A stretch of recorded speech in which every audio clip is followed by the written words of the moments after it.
एक ओंकार सतनाम करता पुरख निर्भव निर्वैर अकाल मूरत अजूनी सैभं गुर प्रसाद। अंग 102 माज महला पंजवा। महला पंजवा मीन से गुरु अर्जन देव जी की रचना है। तिस कुर्बानी जिन तू सुनिया, तिस बलिहारी जिन रसना भणिया।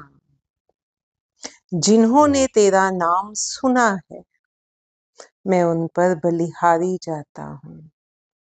सुनना भी दो तरह से होता है। एक जो हम ऊपर ऊपर से सुनते हैं, एक कान से मीन सुना और दूसरे कान से निकाल दिया, जिस पर हम ध्यान नहीं करते। एक होता है जब हम ध्यान से सुनते हैं तो वो हमारे अंदर तक बस जाता है। तो गुरु महाराज समझा रहे हैं, जिसने तेरा नाम सुना है। सुना है मीन्स अच्छे से सुना है, वो सुना हुआ अंदर भी गया है। मैं उस पर बलिहारी जाता हूँ। मैं उन पर भी बलिहारी जाता हूँ जिन्होंने अपनी जीभ से तेरे नाम का उच्चारण किया है।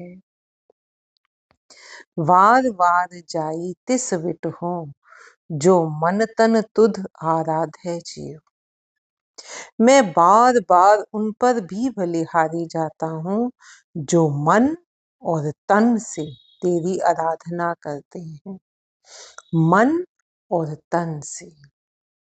तन से तो हम सुनते ही सुनते हैं, हम बोलते ही बोलते हैं, लेकिन जो मन से, जो मन में बसा हुआ है, जो हमने सुना उसको मन तक लेके गए, जो हम बोल रहे हैं।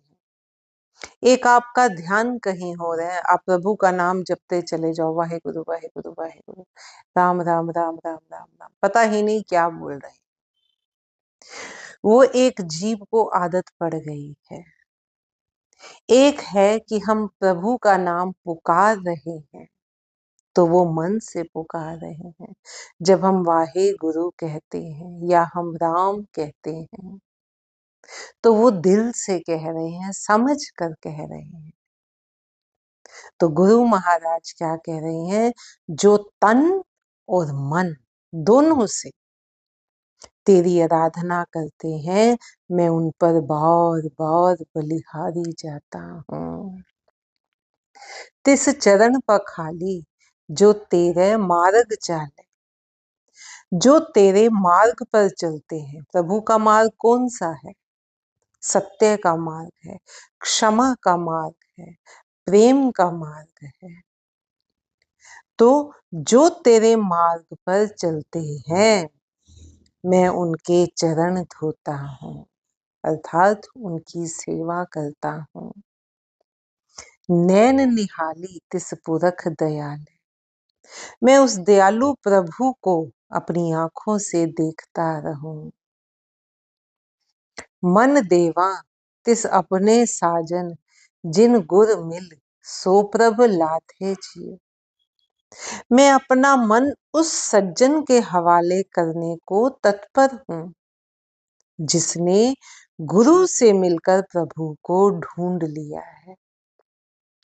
जिसने सच्चे गुरु को मिलकर, जो गुरु ही पूर्ण नहीं है, गुरु गुरु हम जिसे बनाते हैं उसके बारे में परख, उसके बारे में पता होना चाहिए कि क्या वो पूर्ण है।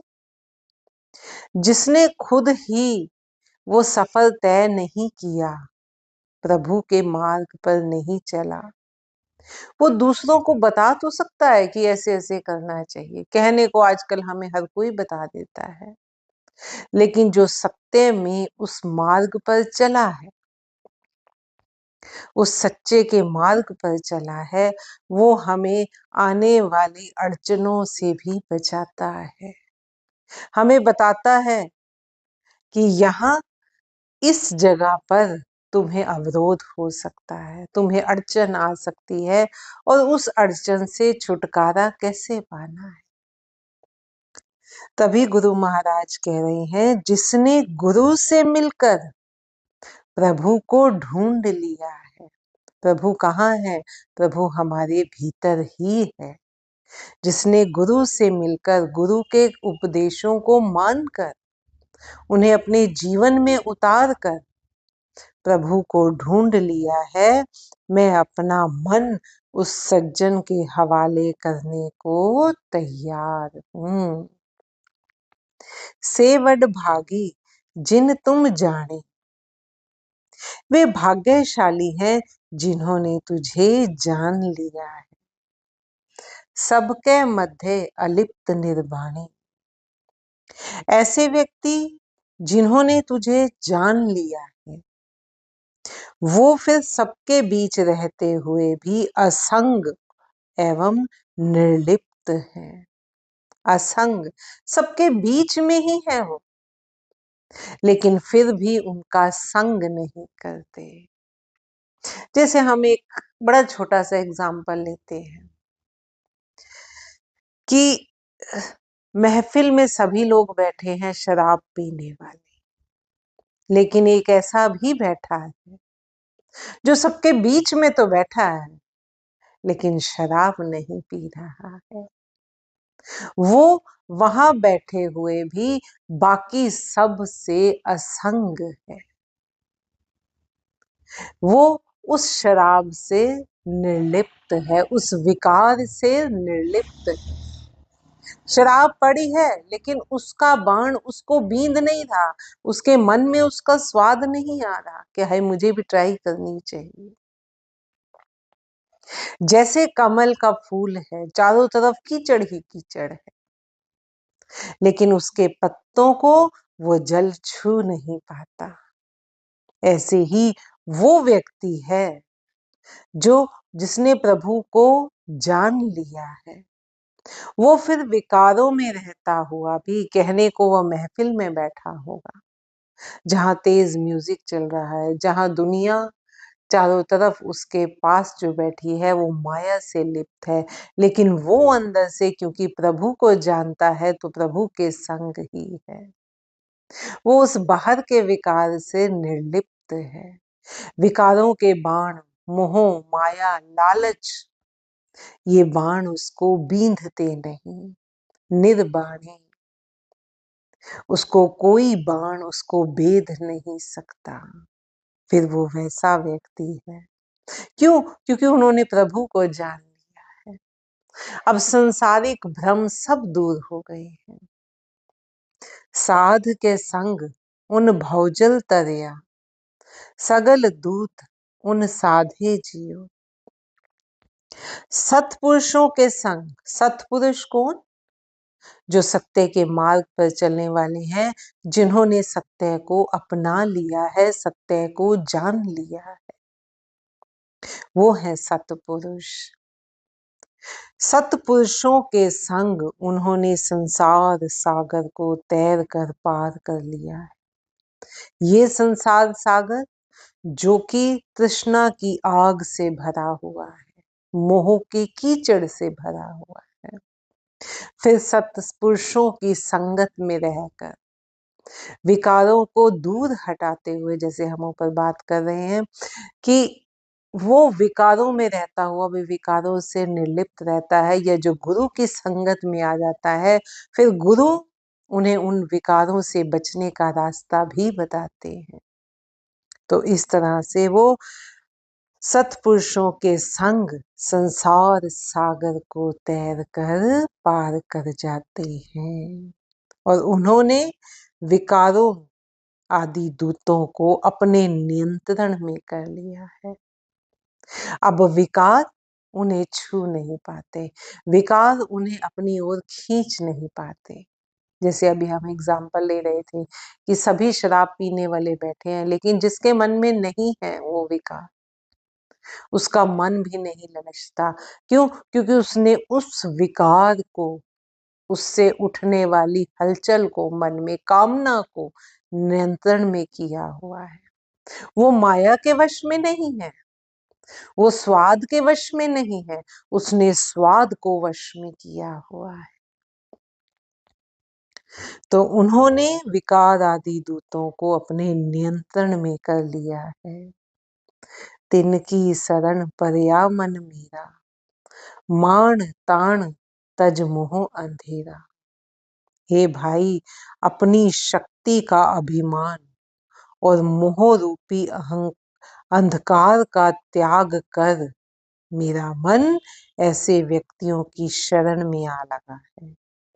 अपनी शक्ति का अभिमान, बहुत से लोगों को अपनी शक्ति का अभिमान होता है, किसी भी तरह की वो शक्ति हो।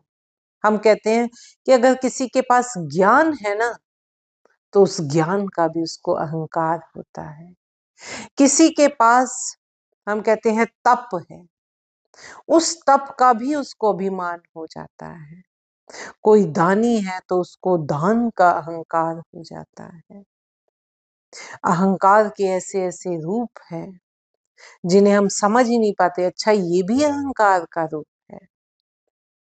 तो अपनी शक्ति का जो जो जिस जिस में हम कहते हैं काबिल हो गया है ना, उसको उस चीज का अभिमान हो जाता है। हे भाई, अपनी शक्ति का अभिमान और मोह रूपी अंधकार। मोह एक ऐसा अंधकार है जिसमें व्यक्ति फंस जाए तो फिर उजाला कहीं नहीं दिखता, क्योंकि मोह जैसे जैसे हम उसमें डूबते जाएंगे वो और गहरा होता जाएगा। पहले घर से मोह है, फिर परिवार से मोह है, अपनी पत्नी, अपने पति, अपने बच्चों से मोह है, फिर मोह हमारा तो ये हाल है, मनुष्य दिमाग जितना विकसित हुआ है उतना ही मोह में फंसता चला गया है। आगे उनके बच्चों का, उनके सुख देखने का भी मोह पैदा हो जाता है। तो गुरु महाराज क्या कह रहे हैं? हे भाई, अपनी शक्ति का अभिमान और मोह रूपी अंधकार को त्याग कर मेरा मन ऐसे व्यक्तियों की शरण में आ गया है। कैसे व्यक्तियों की? जो सत्य के मार्ग पर चलते हैं, जिन्हें माया के विकार छू नहीं पाते, जो निर्वाण हो गए हैं, ऐसे व्यक्तियों की शरण में मेरा मन आ गया है। फिर नाम दान दीजै नानक को, तिस प्रभ अगम अगाधे जियो। हे अगम्य, अगम्य जहां जिस तक पहुंचने का रास्ता नहीं है, हम संसार में ढूंढेंगे तो उस तक पहुंचने का कोई रास्ता नहीं है, जो अगाध है। हे अगम्य अगाध प्रभु, नानक की यह प्रार्थना है कि उसे भी नाम दान देने की कृपा करो। नाम दान दीजै नानक को, तिस प्रभ अगम अगाध है जियो।